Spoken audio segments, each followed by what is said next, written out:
Hi friends, ಎಲ್ಲರೂ ಹೇಗಿದ್ದೀರಾ? I hope ಎಲ್ಲರೂ ಕೂಡ ಚೆನ್ನಾಗಿದ್ದೀರಾ ಅಂತ ಅನ್ಕೊತೀನಿ. ನಾನು ಕೂಡ ತುಂಬಾ ಚೆನ್ನಾಗಿದ್ದೀನಿ. ಇವತ್ತು ಶನಿವಾರ ಬೆಳಗ್ಗೆಯಿಂದನೇ ಇಲ್ಲಿ ಬ್ಲಾಗ್ನ ಸ್ಟಾರ್ಟ್ ಮಾಡ್ಕೊಂಡಿದ್ದೀನಿ. ಯಾರು ನನ್ನ ಚಾನಲ್ ಹೊಸ್ದಾಗಿ ನೋಡ್ತಾ ಇದ್ದೀರಾ, ಪ್ಲೀಸ್ ನನ್ನ ಚಾನಲ್ಗೆ ಸಪೋರ್ಟ್ ಮಾಡಿ, ಹಾಗೆ ನಿಮ್ಮ ಫ್ರೆಂಡ್ಸ್ ಆ್ಯಂಡ್ ರಿಲೇಟಿವ್ಸ್ಗೆಲ್ಲ ಶೇರ್ ಮಾಡಿ. ಇವತ್ತು ಮನೇಲಿ ಸ್ವಲ್ಪ ವೆಜಿಟೇಬಲ್ ಎಲ್ಲನೂ ಕೂಡ ಖಾಲಿ ಆಗಿತ್ತು, ಹಾಗಾಗಿ ಎಲ್ಲನೂ ಕೂಡ ತೊಗೊಂಡು ಬಂದ್ವಿ. ಇಲ್ಲಿ ಮನೆ ಹತ್ರನೇ ನಮಗೆ ಮಾರ್ಕೆಟ್ ಆಗುತ್ತೆ. ಡೈಲಿ ಬೆಳಿಗ್ಗೆನೇ ಸ್ಟಾರ್ಟ್ ಮಾಡ್ಕೋತಾರೆ ಬೇಗನೆ. ತುಂಬ ಫ್ರೆಶ್ ಆಗಿ ಕೂಡ ಇರುತ್ತೆ ತರಕಾರಿ, ಮತ್ತು ಜೊತೆಗೆ ತುಂಬ ಕಡಿಮೆಗೂ ಕೂಡ ರೇಟಲ್ಲಿ ಸಿಗುತ್ತೆ. ಅಂದರೆ ತುಂಬ ಕಡಿಮೆ ಅಂತಲ್ಲ, ಈ ಮನೆ ಹತ್ರ ಅಂಗಡಿಗಳಲ್ಲಿ ತೊಗೊಳೋದಕ್ಕಿಂತನೂ ಅಲ್ಲಿಗೂ ಸ್ವಲ್ಪ ರೇಟ್ ಕಡಿಮೆ ಇರುತ್ತೆ. ಜೊತೆಗೆ ತುಂಬಾ ಫ್ರೆಶ್ ಆಗಿ ಕೂಡ ಇರುತ್ತೆ ತರಕಾರಿಗಳೆಲ್ಲನೂ. ಹಂಗಾಗಿ ನನಗೆ ರಜೆ ಇದ್ದಾಗ ವೀಕ್ಲಿ ಒನ್ ಟೈಮ್ ಹೋಗಿ ನನಗೆ ಏನು ಬೇಕೆಲ್ಲನೂ ಕೂಡ ತೊಗೊಂಡು ಬರ್ತೀನಿ. ಮನೆ ಹತ್ರ ಸಣ್ಣ ಪುಟ್ಟದೇನಾದರೂ ಖಾಲಿ ಆದರೆ ಈ ಕೊತ್ತಂಬರಿ ಸೊಪ್ಪು, ಈ ಹಸಿರು ಮೆಣಸಿನ್ಕಾಯಿ ಇಂಥದ್ದೆಲ್ಲ ಖಾಲಿ ಆದಾಗ ಇಲ್ಲಿ ತೊಗೋತೀನಿ. ಆಲ್ಮೋಸ್ಟ್ ಆಗಿ ನಾನು ಮಾರ್ಕೆಟಲ್ಲೇ ತೊಗೊಂಡು ಬರ್ತೀನಿ. ಇಲ್ಲ ಅಂತಂದರೆ ಬ್ಲಿಂಕಿಟ್ ಆ್ಯಪ್ಗಳಲ್ಲಿ ಆದರೂ ಸ್ವಲ್ಪ ಖಾಲಿ ಆದಾಗ ಸ್ವಲ್ಪ ಸ್ವಲ್ಪ ತೊಗೋತೀನಿ ಅಷ್ಟೇ. ಯಾಕೋ ನನ್ನ ನೀರು ಸಿಕ್ಕಾಪಟ್ಟೆ ರಫ್ ಆಗ್ತಿದೆ. ಇಲ್ಲಿ ನೀರೇನಾದರೂ ಚೇಂಜ್ ಆಗಿದೆ ಅಂತ ಅನಿಸುತ್ತೆ ನಮ್ಮ ಅಪಾರ್ಟ್ಮೆಂಟಲ್ಲಿ. ಹಾಗಾಗಿ ತುಂಬಾ ನೀರು ರಫ್ ಅಂತ ಅನ್ನಿಸ್ತಿದೆ. ಹಾಗಾಗಿ ಸೆಲೂನ್ಗೆ ಹೋಗಿ ಸ್ಪಾ ಮಾಡಿಸ್ತಾ ಇದ್ದೀನಿ. ಸ್ಪಾ ಮಾಡಿಸಿದ್ರೆ ಸ್ವಲ್ಪ ಈ ರಫ್ ಆಗೋದು ಕಂಟ್ರೋಲಿಗೆ ಬರುತ್ತೆ. ಹಾಗಾಗಿ ಮುಂಚೆ ನನ್ನ ನೀರು ಹೀಗಿರಲಿಲ್ಲ, ತುಂಬ ಸಾಫ್ಟಾಗಿತ್ತು. ಇತ್ತೀಚೆಗೆ ಸಿಕ್ಕಾಪಟ್ಟೆ ರಫ್ ಆಗ್ತಾ ಇದೆ. ಅಂದರೆ ಇಲ್ಲಿ ಬೋರ್ ಏನೋ ಹಾಳಾಗಿದೆ ಅಂಥೇಳಿ ಆಚೆಯಿಂದ ನೀರನ್ನ ತರಿಸ್ತಾರೆ. ಹಂಗೆ ಅದಕ್ಕೇನಾದರೂ ಏರ್ ಇಷ್ಟು ರಫ್ ಆಗ್ತಿದೆಯೋ ಏನೋ ಅಂತ ಗೊತ್ತಿಲ್ಲ, ತುಂಬಾ ಏರ್ ರಫ್ ಅಂತ ಅನ್ನಿಸ್ತಿದೆ. ಹಂಗಾಗಿ ಸೆಲೂನ್ಗೆ ಹೋಗಿ ಸ್ಪಾ ಮಾಡಿಸ್ಕೊಂಬಿಡೋಣ ಅಂತೇಳಿ ನಾನು ನಮ್ಮ ಸಮರ್ಥ ಇಬ್ಬರು ಕೂಡ ಇಲ್ಲಿ ಹೋಗ್ತಾ ಇದ್ದೀವಿ. ಇವತ್ತು ನಮ್ಮ ಮನೆಯವರು ಇರಲಿಲ್ಲ, ಆಫೀಸ್ ಕೆಲಸದ ಮೇಲೆ ಆಚೆ ಹೋಗಿದ್ರು. ಅವ್ರು ಬರೋದು ಸಂಜೆನೇ ಆಗುತ್ತೆ. ಹಾಗಾಗಿ ಇವತ್ತು ನಾವೇನು ಕೂಡ ಮನೇಲಿ ಅಡುಗೆ ಅಂತ ಏನೂ ಮಾಡಲೇ ಇಲ್ಲ. ಟಿಫನ್ನು ಕೂಡ ಇವತ್ತು ಆಚೆನೇ ತಿನ್ಕೊಂಡಿದ್ದಾಯಿತು. ಬೆಳಿಗ್ಗೆನೇ ಮಳೆ ಬರೋಕ್ಕೆ ಸ್ಟಾರ್ಟ್ ಆಗ್ತಿದೆ. ಎಷ್ಟು ಕೂಲಾಗಿದೆ ನೋಡಿ ಬೆಂಗಳೂರು, ನೋಡೋದಕ್ಕೆ ಚೆಂದ ಅಂತ ಅನಿಸುತ್ತೆ ಈ ಥರ ಮಳೆ ಬರುವಾಗ. ಇನ್ನೇನು ಮಳೆ ಸ್ಟಾರ್ಟ್ ಆಯಿತು, ಜೋರಾಯಿತು ಅಂತ ಅನಿಸುತ್ತೆ. ಬೇಗನೆ ಹೋಗಬೇಕು ಮನೆ ಕಡೆ. ಇವತ್ತು ಸೆಲೂನ್ಗೆ ಹೋಗಿ ಅಲ್ಲಿ ಸ್ವಲ್ಪ ಸ್ಪಾ ಎಲ್ಲ ಮಾಡಿಸ್ಕೊಂಡು ಮತ್ತು ಐಬ್ರೋ ಎಲ್ಲ ಮಾಡಿಸ್ಕೊಂಡು ಮನೆಗೆ ಹೋಗಬೇಕು. ನಾನು ಏರ್ ಕೂಡ ಕಟ್ ಮಾಡ್ಸೋಣ ಅಂತ ಅಂದ್ಕೊಂಡೆ, ಬಟ್ ಈ ಮಂತ್ ನನ್ನ ಬ್ರದರ್ದು ಮದುವೆ ಇದೆ 31ಗೆ. ಸೊ ಹಾಗಾಗಿ ಆ ಮೂಮೆಂಟಲ್ಲಿ ಸ್ವಲ್ಪ ಕಟ್ ಮಾಡಿಸ್ಕೊಳ್ಳೋಣ, ಇನ್ನೂ ಸ್ವಲ್ಪ ಚೆನ್ನಾಗಿ ಬೆಳ್ಕೊಳ್ಳಿ ಅಂತೇಳಿ ಹಾಗೆ ಸುಮ್ಮನೆ ಅದೇ. ಇನ್ನೂ ಸ್ವಲ್ಪ ಬೆಳೆದ್ರೆ ಏರು, ಆಮೇಲೆ ಕಟ್ ಮಾಡಿಸಿದ್ರೆ ಚೆನ್ನಾಗಿ ಕಾಣಿಸುತ್ತೆ. ಹಾಗಾಗಿ ಜಸ್ಟ್ ಹಾಗೆ ಸ್ಪಾ ಮಾಡಿಸ್ಕೊಂಡು ಹೋಗ್ತಾಯಿದ್ದೀನಿ. ಈ ಸೆಲೂನಲ್ಲಿ ಇವರು ತುಂಬ ಚೆನ್ನಾಗಿ ಸರ್ವಿಸ್ ಕೊಡ್ತಾರೆ. ನಾನು ಸುಮಾರು ವರ್ಷಗಳಿಂದನೂ ಇದೇ ಸೆಲೂನ್ಗೆ ಬರ್ತೀನಿ, ಬಟ್ ಇವ್ರು ತುಂಬ ಚೆನ್ನಾಗಿ ಸರ್ವಿಸ್ ಕೊಡ್ತಾರೆ. ಇವರು ಇತ್ತೀಚೆಗಷ್ಟೇ ಜಾಯ್ನ್ ಆಗಿದ್ದಾರಂತೆ, ಹೊಸಬ್ರು ಇವರು. ಅಂದರೆ ಈ ಒರಿಸ್ಸಾ ಸೈಡವರು ತುಂಬ ಚೆನ್ನಾಗಿ ಸೆಲ್ಯೂನಲ್ಲಿ ಸರ್ವಿಸ್ ಕೊಡ್ತಾರೆ ಇವರು. ಹಾಗಾಗಿ ನಾನು ಆದಷ್ಟು ಇಲ್ಲಿಗೆ ಬರ್ತೀನಿ. ಇನ್ನು ಐಬ್ರೋ ಒಂದು ಮಾಡಿಸ್ಕೊಂಡ್ಬಿಟ್ರೆ ಎಲ್ಲನೂ ಕೂಡ ಕ್ಲಿಯರ್ ಆಗಿಬಿಡುತ್ತೆ. ಬೇಗ ಮನೆ ಕಡೆ ಹೊರಡೋದಷ್ಟೇ. ಮಳೆ ಕೂಡ ಜಾಸ್ತಿ ಆಗ್ತಿದೆ, ಹಾಗಾಗಿ ನಾನು ಜಾಸ್ತಿ ಸಲೂನಿಗೆ ಬಂದಾಗ ಇಷ್ಟು ನಾನು ಮಾಡಿಸೋದು, ಇದನ್ನು ಬಿಟ್ಟು ಬೇರೆ ಏನೂ ಮಾಡಿಸೋದಕ್ಕೆ ಹೋಗೋದೇ ಇಲ್ಲ. ನಾನು ಐಬ್ರೋ ಒಂದು ಮಾಡಿಸ್ತೀನಿ, ಜೊತೆಗೆ ಹೇರ್ ಕಟ್ ಮಾಡಿಸ್ಕೊತೀನಿ. ಅದು ನಂಗೆ ತುಂಬಾ ಇಷ್ಟ ಆಗುತ್ತೆ ಹೇರ್ ಕಟ್ ಮಾಡಿಸೋದು.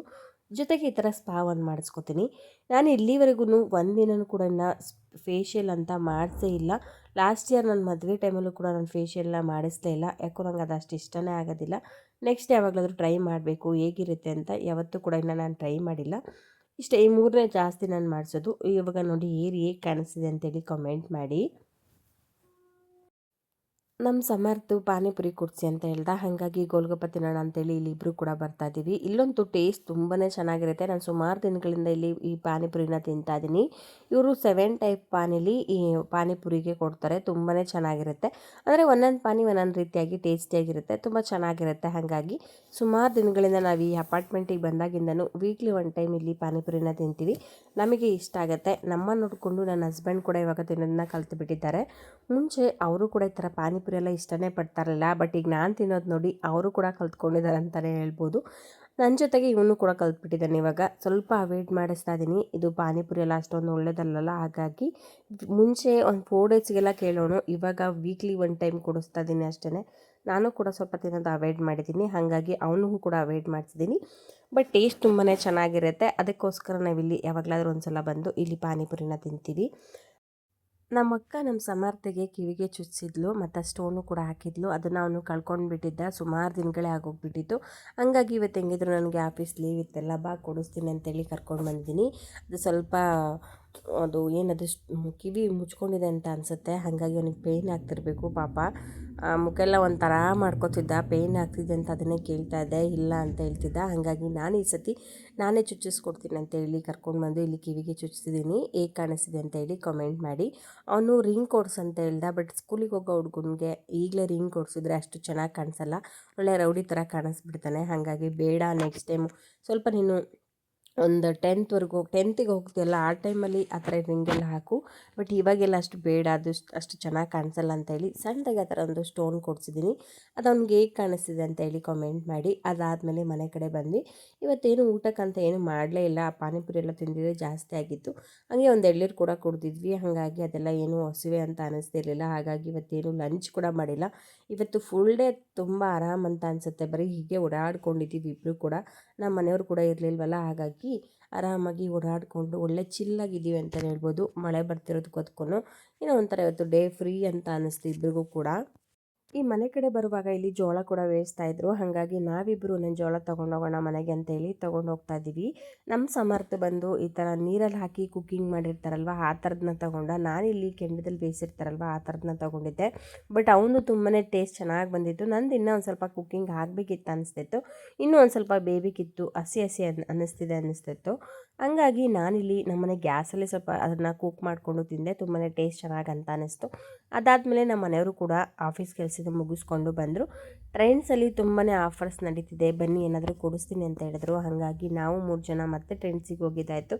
ಇವತ್ತು ಬೆಳಗ್ಗೆಯಿಂದ ಬರೀ ಆಚೆ ಸುತ್ತಿದೆ ಆಯಿತು, ಬೇರೆ ಏನೂ ಕೆಲಸ ಕೂಡ ಮಾಡಲಿಲ್ಲ, ಬರೀ ಆಚೆನೇ ಇದ್ದೀವಿ ಇವತ್ತು ಬೆಳಗ್ಗೆಯಿಂದ. ಅವರು ಕೂಡ ಟ್ರೆಂಡ್ಸಲ್ಲಿ ತುಂಬ ಆಫರ್ಸ್ ಅಂತ ಹೇಳಿ ಕೊಡ್ತಿದ್ದಾರೆ, ಏನಂತ ನನಗೂ ಕೂಡ ಸರಿ ಗೊತ್ತಿಲ್ಲ. ಅದು 80%, 50% ಮತ್ತು by one get one free, ಈ ಥರ ಎಲ್ಲ ಸುಮಾರು ಆಫರ್ಸ್ ಇತ್ತು ಟ್ರೆಂಡ್ಸಲ್ಲಿ. ಹಾಗಾಗಿ ನಾವು ಕೂಡ ನೋಡೋಣ ಅಂತ ಹೋಗಿದ್ವಿ. ಬಟ್ ನಮ್ಮನೆಯವರಿಗೆ ಯಾವುದೂ ಕೂಡ ಅಷ್ಟು ಇಷ್ಟನೇ ಆಗಲಿಲ್ಲ, ಅವರು ಯಾವುದೂ ಕೂಡ ಬೈ ಮಾಡಲಿಲ್ಲ. ನಮ್ಮ ಸಮರ್ಥ ಮತ್ತು ನಾನು ಇಬ್ಬರು ಕೂಡ ಜೀನ್ಸಸ್ಸಲ್ಲಿ ಕೆಲವೊಂದು ತೊಗೊಂಡ್ವಿ ಅಷ್ಟೇ. ನಾವು ಕೂಡ ಅಷ್ಟೊಂದಾಗಿ ಏನೂ ತೊಗೊಳ್ಳಿಲ್ಲ. ಏನು ತೊಗೊಂಡ್ವಿ ಅಂತ ನೆಕ್ಸ್ಟ್ ಬ್ಲಾಗಲ್ಲಿ ಖಂಡಿತವಾಗ್ಲೂ ಅದನ್ನು ಕೂಡ ನಿಮ್ಮೊಟ್ಟಿಗೆ ಶೇರ್ ಮಾಡ್ಕೋತೀನಿ. ಬಟ್ ಏನಂದರೆ ಇಲ್ಲಿ ಮೈನಸ್ ಪಾಯಿಂಟ್ ಅಂತಂದರೆ, ಈ ಆಫರ್ಸಲ್ಲಿ ನಾವು ಏನು ತೊಗೊತೀವಿ ಅದನ್ನು ಅವರು ಎಕ್ಸ್ಚೇಂಜ್ ಮಾಡೋದಿಲ್ಲ ಅಂತೆ. ಬಟ್ ವೇರ್ ಮಾಡಿ ನಾವು ಕರೆಕ್ಟಾಗಿ ಪ್ರಾಪರಾಗಿ ಚೆಕ್ ಮಾಡಿಕೊಂಡು ತೊಗೊಂಡೋಗ್ಬೇಕು. ಮನೆಗೆ ತೊಗೊಂಡೋಗಿ ಬಂದು ವಾಪಸ್ ನಾವು ಎಕ್ಸ್ಚೇಂಜ್ ಮಾಡ್ತೀವಿ ಅಂದರೆ ಅವ್ರು ತೊಗೊಳೋದಿಲ್ಲ ಅಂತ ಹೇಳಿದ್ರು.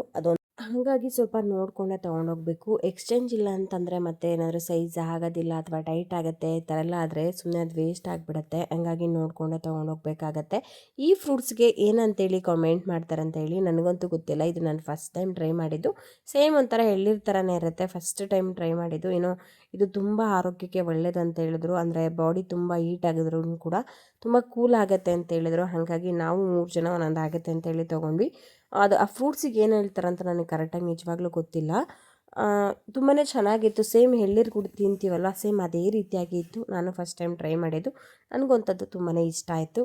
ಆನ್ ದ ವೇ ಬರ್ತಾನೆ ಹಂಗೆ ನಾನಿಲ್ಲಿ ಮಶ್ರೂಮ್ ಬಿರಿಯಾನಿ ತೊಗೊಂಡೆ. ನಮ್ಮನೆಯವ್ರು ಬಂದು ಎಗ್ ಬಿರಿಯಾನಿನ ತೊಗೊಂಡಿದ್ರು ಅವರಿಬ್ಬರಿಗೆ.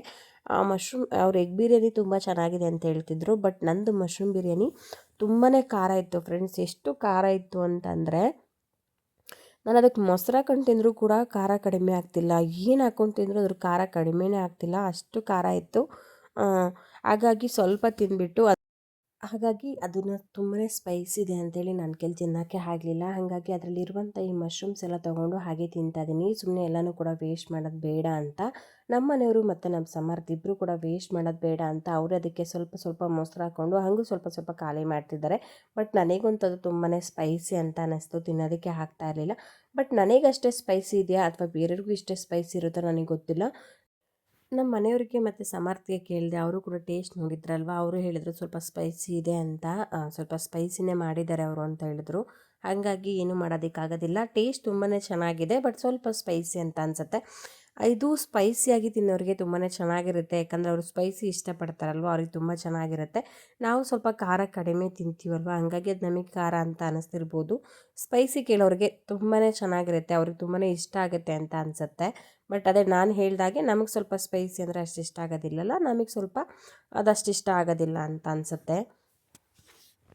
ಈ ಬ್ಲಾಗ್ನ ಇಲ್ಲಿಗೆ ಹೆಣ್ಣು ಮಾಡ್ತಾ ಇದ್ದೀನಿ. ನಿಮ್ಗೇನಾದರೂ ಈ ವಿಡಿಯೋಸ್ ಇಷ್ಟ ಆಯಿತು ಅಥವಾ ಈ ಬ್ಲಾಗ್ಸ್ ಇಷ್ಟ ಆಯ್ತು ಅಂದರೆ ಪ್ಲೀಸ್ ಒಂದು ಲೈಕ್ ಮಾಡಿ, ಹಾಗೆ ನಿಮ್ಮ ಫ್ರೆಂಡ್ಸ್ ಆ್ಯಂಡ್ ರಿಲೇಟಿವ್ಸ್ಗೆಲ್ಲ ಶೇರ್ ಮಾಡಿ. ನಿಮ್ಮ ಅನಿಸಿಕೆ ಅಭಿಪ್ರಾಯನ ನನಗೆ ಕಾಮೆಂಟ್ ಸೆಕ್ಷನಲ್ಲಿ ತಿಳಿಸೋದನ್ನ ಮರಿಬೇಡಿ ಅಂತ ಹೇಳ್ತಾ ಈ ಬ್ಲಾಗ್ನ ಇಲ್ಲಿಗೆ ಹೆಣ್ಣು ಮಾಡ್ತಾ ಇದ್ದೀನಿ. Thank you.